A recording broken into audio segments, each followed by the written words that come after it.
جلال پور پیر والا جمعیت علماء اسلام کے زیر اہتمام سیلاب متاثرین میں پکا پکایا کھانے کی تقسیم کا سلسلہ جاری۔ مصیبت زدہ بھائیوں کو تنہا نہیں چھوڑیں گے، ہر ممکن مدد کی جائے گی۔ صاحبزادہ محمود احمد نقشبندی کی گفتگو۔ جلال پور پیر والا موزہ جھامبو بستی نالی والا مولا خدا بخش صاحب ہوشیار رحمت اللہ علیہ انہاں دی بستی ساری ہے جڑا تباہ تھی پئی ہے سیلاب دے وچ تے جمعیت علماء اسلام دی طرفوں الحمدللہ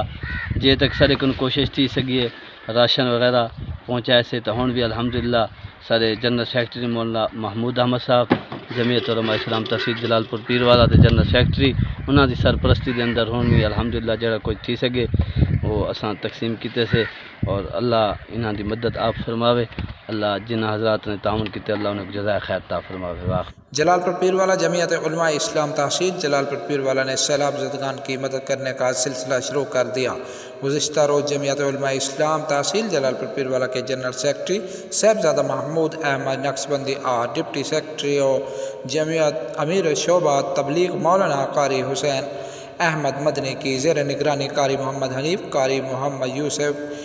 یوسف بلوچ اور دیگر علاقوں کے معززین کے توسط سے موزہ جھامبو بستی نالی والا میں سیلاب زدگان میں خشک راشن اور پکا پکایا کھانا تقسیم کیا گیا۔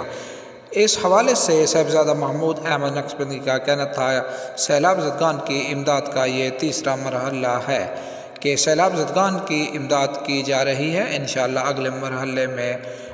گرے ہوئے گھروں کی مرمت کے لیے کام شروع کریں گے۔ انہوں نے مزید کہا کہ جمعیت علماء اسلام اپنے مصیبت زدہ بھائیوں کو تنہا نہیں چھوڑے گی، جہاں تک ممکن ہو اس کا سیلاب سے متاثرہ علاقوں میں سیلاب زدگان کے ساتھ بھرپور تعاون کیا جائے گا۔